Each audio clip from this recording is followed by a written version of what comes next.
여러분,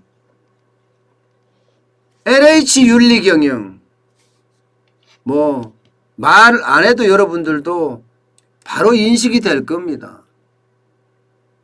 땅 투기를 해서 지금 전국을 들썩들썩하게 만들고 있잖아요. 실제로 LH는요, 윤리경영에 대한 심사를 받았는데 이게 최악의 등급이 낙제 등급. D 플러스를 받았습니다. D 플러스. 이게 국민의힘 김상훈 의원이 윤리경영 후속 대책을 분석한 결과를 보니까 D를 일단 받고요. 또 지적사항에 대해서는 어떻게 대처했는지까지 조사를 했습니다. 그런데 그 조사가 다 눈속임식이라는 거예요. 눈속임식.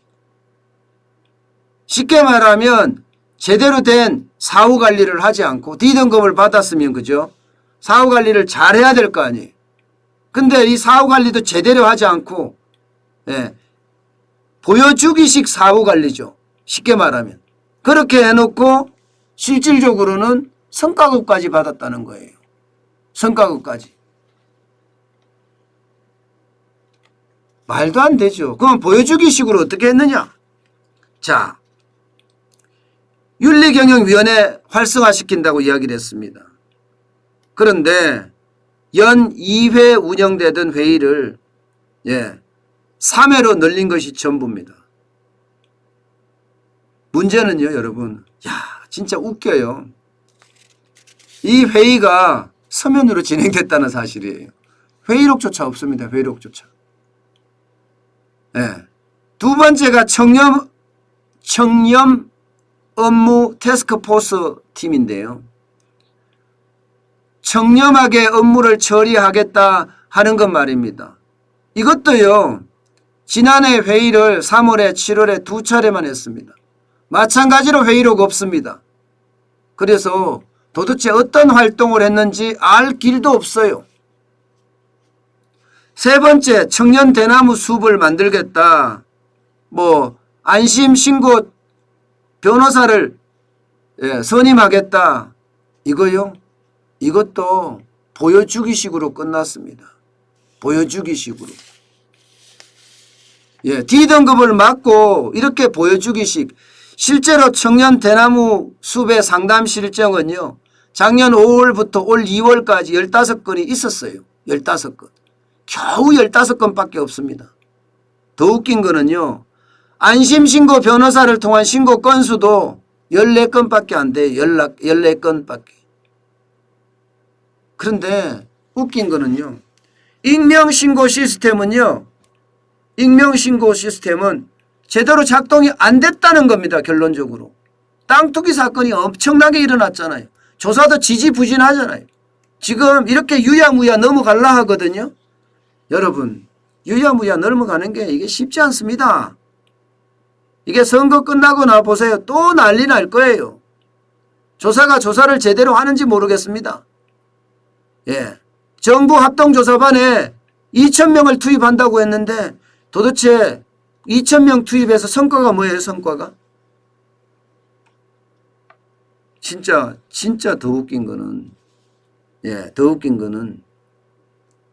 이 LH가 이렇게 D 플러스도 받고 최악의 낙제점을 받고 그러면서 말입니다. 쉽게 말하면 사후 조치를 이렇게 하겠다는 것도 제대로 하지 않았어요. 그런데도 성과급은 엄청 받았다는 이야기예요.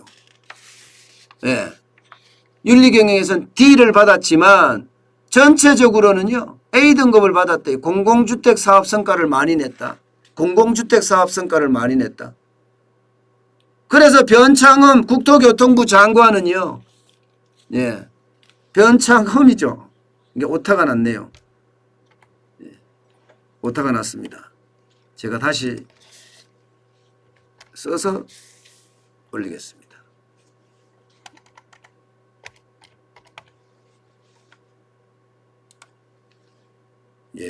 올렸습니다. 변창흠 국토교통부 장관은요, 공공기관 평가 성과급으로 8천만 원, 정확히는 7,986만 원을 책정을 받았다는 거예요. 그러면서 절반은 이미 받았고요. 나머지 절반은 올해 하고 내년에 분할 지급될 예정이라고 합니다. 야, 저는 이런 게 도대체 이해가 안 돼요. 이런 게. 윤리경영 점수는 D 플러스 최하 낙제점을 받았는데 공공주택 사업 성과가 높다고 해서 A등급을 받았다? 여러분, 공공주택 사업 성과가 얼마나 높았나요? 그 직원끼리 해먹니라고 정신 없었잖아요. 땅 투기에서. 땅 투기에서 해먹니라고 정신 없었는데, 게다가 토지를 조성하는 공사, 원가 엄청 부풀려서 쉽게 말하면 차익을 엄청 냈잖아요. 차익을. 이게 지금까지 LH가 한 행태들이거든요. 집값 너무 많이, 땅값, 토지조성공사의 땅값이 많이 올라가면 당연히 분양가도 많이 올라갈 수밖에 없습니다. 지들은 이익 다 내고 국민들은 비싸게 집 사라 그러고 그래 놓고 표준 원가 연동제도 도입한다고 하고 이게 말이 되냐 이거에 말이 되냐. 저는 물론 이제 변창흠 국토교통부 장관이 성과급에 대해서 뭐 기부를 하겠다. 그렇게 이야기를 했습니다. 그런데 그 자체도 웃겨요. 왜 기부를 해요? LH라는 곳은 공사입니다. 여기가 지금 빚이 131조가 넘어요. 앞으로도 더 늘어나면 늘어나지 줄어들지 않습니다. 그렇게 됐을 때 LH는 어떻게 될까요? 국민 세금 넣어서 공기업 살려야 되는 그런 상황이 될 수도 있습니다. 그러면 우리 호주머니에서 나가요. 당연히 성과급을 받아서 이게 기부를 할 것이 아니라 돌려줘야죠. 거짓말을 한 거잖아요. 잘못된 거잖아요. 평가한 것도 잘못돼서 짜고 치고 야 진짜 창피합니다. 어쩌면 이렇게까지 해먹을까 그런 생각이 들면서 말입니다. 대한민국은 이 공직자 부패하지 않는다 그랬는데 참 공직자 때문에 난리죠. 그만큼 공직에 대한 신뢰도 그만큼 떨어졌다는 겁니다. 특히 변창흠 국토교통부 장관처럼 윤리경영의 D 플러스라는 등급을 받고도 성과급을 8천만 원씩 받았다는 자체가 도대체 민간이 제대로 평가하면 받을 수 있을까요? 그러니 자기네들이 평가하고 자기네들이 돈 받아가지고 국민 세금을 그렇게 낭비한다는 그런 이야기가 되는 거죠. 부채가 130조가 넘는데도 말입니다. 그렇게 성과급 잔치를 하고 앉았으니 어쩌면 한심하기 짝이 없는 거죠. 한심하기 짝이 없는 거죠.